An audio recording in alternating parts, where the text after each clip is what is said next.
Hello everyone, welcome to my YouTube channel Learn with Zin.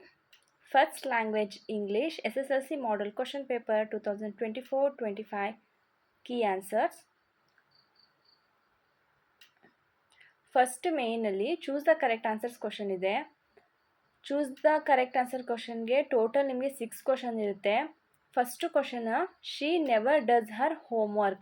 ಇಲ್ಲಿ ಸರಿಯಾದ ಉತ್ತರ option D does she. ಯಾಕಂದರೆ ಅಲ್ಲಿ ನೀವು ಡಸ್ ಇದೆ ಅಂತ ಡಸಂಟ್ ಶಿ ಅಂತ ಬರೆಯೋಕೆ ಹೋಗ್ಬಿಡಿ.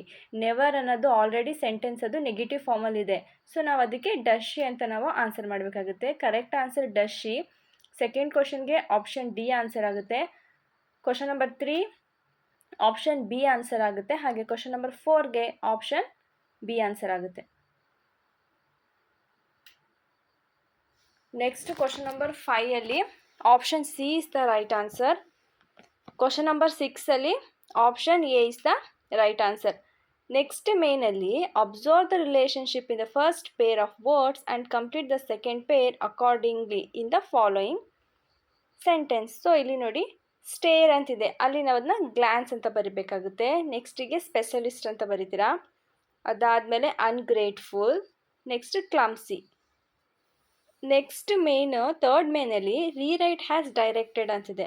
ಫಸ್ಟ್ ಕ್ವಶನ್ ನೋಡಿ ಆ್ಯಕ್ಟಿವ್ ವಾಯ್ಸ್ ಸೆಂಟೆನ್ಸ್ ನಾವು ಪ್ಯಾಸಿವ್ ವಾಯ್ಸ್ ಸೆಂಟೆನ್ಸ್ಗೆ ಚೇಂಜ್ ಮಾಡಬೇಕು. 11th ಕ್ವಶನಲ್ಲಿ ಆ್ಯಕ್ಟಿವ್ ವಾಯ್ಸ್ ಸೆಂಟೆನ್ಸ್ನ ಪ್ಯಾಸಿವ್ ವಾಯ್ಸ್ಗೆ ಚೇಂಜ್ ಮಾಡಿದ್ದೀವಿ. ನೆಕ್ಸ್ಟ್ ಕ್ವಶನಲ್ಲಿ ನೋಡಿ frame a question to get underline words as answer, ಅದಕ್ಕೂ ಕೂಡ ನಾನು ಆನ್ಸರ್ ಮಾಡಿದ್ದೀನಿ. Next rewrite the following sentence using so that not, ಆ ಕ್ವಶನ್ನು ಕೂಡ ನಾನು ಆನ್ಸರಲ್ಲೇ ಮಾಡಿದ್ದೀನಿ. He was so old that he could not learn new things. ಈ ಮೇನಲ್ಲಿ ನಿಮಗೆ 3 ಮಾರ್ಕ್ಸ್ ಇರುತ್ತೆ. ಸೊ ನೀವು ಪರ್ಫೆಕ್ಟಾಗಿ ಆನ್ಸರ್ ಮಾಡಬೇಕು. ಇಲ್ಲಿ ಯಾವುದೇ ಥರ ಗ್ರಾಮರ್ನ ಮಿಸ್ಟೇಕ್ ಮಾಡೋಕ್ಕೆ ಹೋಗಬೇಡಿ. ಪರ್ಫೆಕ್ಟಾಗಿ ಆನ್ಸರ್ ಮಾಡಿದ್ರೆ ಮಾತ್ರ ನಿಮಗೆ ಇಲ್ಲಿ 3 ಮಾರ್ಕ್ಸ್ ಬರೋ ಚಾನ್ಸಸ್ ಇರುತ್ತೆ. ಯಾವುದೇ ಕ್ವಶನ್ನ ಕೂಡ ನೀವು ಅಟೆಂಡ್ ಮಾಡ್ದೇನೂ ಇರಬೇಡಿ. ಪ್ರತಿಯೊಂದು ಕ್ವಶನ್ನ ಕೂಡ ಅಟೆಂಡ್ ಮಾಡಿ. ನಿಮಗೆ ಆನ್ಸರ್ ಗೊತ್ತಿರಲಿ ಗೊತ್ತಿಲ್ಲದೆ ಇರಲಿ ಎಲ್ಲ ಕ್ವಶನ್ ಕೂಡ ನೀವು ಅಟೆಂಡ್ ಮಾಡಿ. ಗ್ರಾಮರ್ ಪಾಯಿಂಟ್ಸ್ನ ನೀವು ಕರೆಕ್ಟಾಗಿ ಪ್ರಾಕ್ಟೀಸ್ ಮಾಡಿ. ಬಿಕಾಸ್ ಒಂದು ಸ್ಪೆಲ್ಲಿಂಗ್ ಅಥವಾ ಒಂದು ವರ್ಡ್ ಮಿಸ್ ಆದರೂ ಕೂಡ ಅಲ್ಲಿ ನಿಮಗೆ ಮಾರ್ಕ್ಸ್ ಕಟ್ ಆಗೋ ಚಾನ್ಸಸ್ ಜಾಸ್ತಿ ಇರುತ್ತೆ.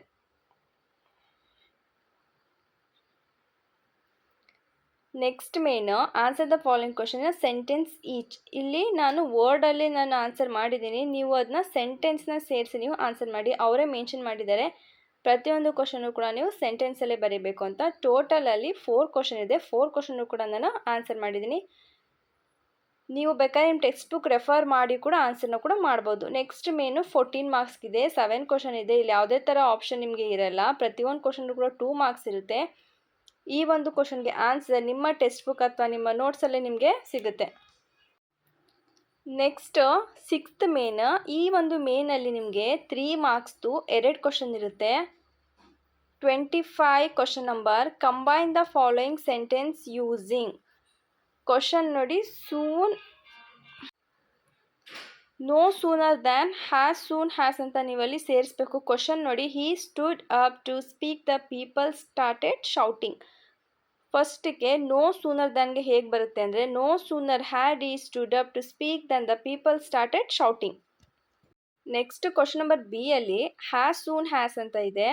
ಸೊ ಇದನ್ನು ಯಾವ ಥರ ನೀವು ಸೇರಿಸ್ಬೇಕಂದ್ರೆ has soon as he stood up to speak the people started shouting. So ಈ ಥರ ನೀವು ಅಲ್ಲಿ ಕ್ವಶನ್ನ ನೀವು ಹ್ಯಾಸ್ ಸೂನ್ ಹ್ಯಾಸ್ನ ನೀವು ಜಾಯಿನ್ ಮಾಡಬೇಕಾಗುತ್ತೆ. ಈ ಮೇನಲ್ಲಿ ನಿಮಗೆ 6 ಮಾರ್ಕ್ಸ್ ಬರೋ ಚಾನ್ಸಸ್ ಇದೆ. ಇಲ್ಲೂ ಕೂಡ ಅಷ್ಟೇ, ನೀವು ಯಾವುದೇ ಥರ ಮಿಸ್ಟೇಕ್ಸ್ನ ಮಾಡಬಾರ್ದು. ಪರ್ಫೆಕ್ಟಾಗೆ ಆನ್ಸರ್ ಬರೀಬೇಕು. ಹಾಗಿದ್ರೆ ಮಾತ್ರ ನಿಮಗೆ 6 ಮಾರ್ಕ್ಸ್ ಬರುತ್ತೆ. ಇಲ್ಲಾಂದರೆ ಅವರು ಮಾರ್ಕ್ಸ್ನ ಕಟ್ ಮಾಡ್ತಾರೆ, ಇಲ್ಲ 0 ಮಾರ್ಕ್ಸೇ ನಿಮಗೆ ಬರ್ಬೋದು ಆ ಮೇನಲ್ಲಿ.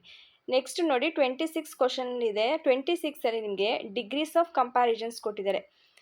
ಇಲ್ಲಿ ನೋಡಿ C V Raman is more popular than most other scientist. ಇದು ಕ್ವಶನ್, ಇದು ಆಲ್ರೆಡಿ ಕಂಪ್ಯಾರಿಟಿವ್ ಡಿಗ್ರಿಲಿ ಕೊಟ್ಟಿದ್ದಾರೆ. ಸೊ ನೀವು ಪಾಸಿಟಿವ್ ಮತ್ತು ಸೂಪರ್ಲೇಟಿವ್ ಡಿಗ್ರಿಲಿ ನೀವು ಅದನ್ನು ಚೇಂಜ್ ಮಾಡಬೇಕಾಗುತ್ತೆ. 2 ಚೇಂಜ್ ಮಾಡಿದ್ರೆ ನಿಮಗೆ ಅಲ್ಲಿ 1 ಮಾರ್ಕ್ಸ್ ನಿಮಗೆ ಬರೋದು. C V Raman is a popular scientist, ಇದು ಪಾಸಿಟಿವ್ ಡಿಗ್ರಿ. ಸೂಪರ್ಲೇಟಿವ್ ಡಿಗ್ರಿಲಿ C V Raman is the most popular scientist among most others. ಈ ಥರ ನೀವು ಇಲ್ಲಿ ಚೇಂಜ್ ಮಾಡಬೇಕಾಗುತ್ತೆ. ನೆಕ್ಸ್ಟ್ 27ನಲ್ಲಿ ಚೇಂಜ್ ಇಂಟು ರಿಪೋರ್ಟೆಡ್ ಸ್ಪೀಚ್. ಒಂದು ಸ್ಟೇಟ್ಮೆಂಟ್ನ ಕೊಟ್ಟಿದ್ದಾರೆ, ನೀವು ಅದನ್ನು ರಿಪೋರ್ಟೆಡ್ ಸ್ಪೀಚ್ಗೆ ನೀವು ಚೇಂಜ್ ಮಾಡಬೇಕು. The manager said to me will you join the company tomorrow. Answer, the manager asked me if I would join the company the next day. ಈ ಥರ ನೀವು ಆ ಸೆಂಟೆನ್ಸ್ನ ನೀವು ಚೇಂಜ್ ಮಾಡಬೇಕಾಗುತ್ತೆ.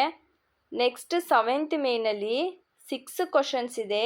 Each carries 3 marks. ಈ ಮೇನಲ್ಲಿ ನಿಮಗೆ 1 ಕ್ವಶನ್ ಚಾಯ್ಸ್ ಇರುತ್ತೆ. ನೆಕ್ಸ್ಟ್ ಮೇನಲ್ಲಿ 5 ಕ್ವಶನ್ಸ್ ಇದೆ. 5 ಕ್ವಶನ್ಸು ಕೂಡ 3 ಮಾರ್ಕ್ಸ್ ಇದೆ. ಟೋಟಲ್ ನಿಮಗೆ 15 ಮಾರ್ಕ್ಸ್. ಈ ಮೇನಲ್ಲಿ ನಿಮಗೆ ಯಾವುದೇ ಥರ ಆಪ್ಷನ್ ಕ್ವಶನ್ಸು ಇರಲ್ಲ. ನೀವು ಎಲ್ಲ ಕ್ವಶನ್ನು ಕೂಡ ನೀವಿಲ್ಲಿ ಅಟೆಂಡ್ ಮಾಡಬೇಕಾಗುತ್ತೆ. ನೆಕ್ಸ್ಟ್ ಮೇನಲ್ಲಿ quote from memory 4 marks poem ಇದು. 2 ಪೋಯಮ್ ಇದೆ. ನಿಮಗೆ ಪರ್ಫೆಕ್ಟಾಗಿ ಯಾವ ಪೋಯಮ್ ಬರುತ್ತೋ ಆ ಪೋಯಮ್ನ ನೀವಲ್ಲಿ ಚೂಸ್ ಮಾಡಿ ಬರೀರಿ. Next 3 marks question 4 questions attend ಮಾಡಬೇಕು. ಟೋಟಲ್ 12 ಮಾರ್ಕ್ಸ್ ಬರುತ್ತೆ. ನೆಕ್ಸ್ಟ್ ಇಲ್ಲಿ ಪ್ಯಾಸೇಜಲ್ಲಿ ನೋಡಿ first question, what are the various sources of garbage. ನಾನು ಟಿಕ್ ಮಾಡಿದ್ದು ನೋಡಿ, garbage is a great environment, ಅಲ್ಲಿಂದ ಮೆನಿ ಮೋರ್ ಅಂತ ಡಾಟ್ ಫುಲ್ ಸ್ಟಾಪ್ ಬರುತ್ತೆ ನೋಡಿ, ಅಲ್ಲಿ ತನಕ ಅದು ಫಸ್ಟ್ ಕ್ವಶನ್ಗೆ ಆನ್ಸರ್ ಆಗುತ್ತೆ. Next, how does a compost pit help in making a valuable fertiliser. ಇದಕ್ಕೆ ಹಿಸ್ ವುಡ್ ಹೆಲ್ಪ್ ಡಿಕಾಂಪೋಸಿಷನ್ ಅಂತ ನೋಡಿ, ಅಲ್ಲಿಂದ ಲಾಸ್ಟ್ ವೇಸ್ಟ್ ತನಕ ನೀವಲ್ಲಿ ಆನ್ಸರ್ನ ಬರೀಬೇಕಾಗುತ್ತೆ. ಈ ಪ್ರತಿಯೊಂದು ಕ್ವಶನ್ಗೂ 2 ಮಾರ್ಕ್ಸ್ ಇರುತ್ತೆ. ಟೋಟಲ್ ನಿಮಗೆ ಇಲ್ಲಿ 4 ಮಾರ್ಕ್ಸ್. ನೆಕ್ಸ್ಟ್ ಮೇನಲ್ಲಿ ಎಸ್ಸೆ ಇದೆ. 5 ಮಾರ್ಕ್ಸ್ ಕ್ವಶನ್. ಎಸ್ಸೆನ ನೀಟಾಗಿ ಬರೀರಿ. ಲಾಸ್ಟಲ್ಲಿ ನಿಮಗೆ ಲೆಟರ್ ರೈಟಿಂಗ್ ಇದೆ. ಒಂದು ಫಾರ್ಮಲ್ ಲೆಟರ್ ಇರುತ್ತೆ, ಒಂದು ಇನ್ಫಾರ್ಮಲ್ ಲೆಟರ್ ಇರುತ್ತೆ.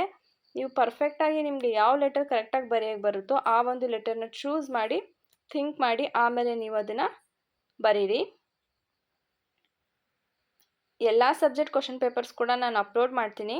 ನನ್ನ ಚಾನಲ್ನ ಸಬ್ಸ್ಕ್ರೈಬ್ ಮಾಡಿ. Thank you.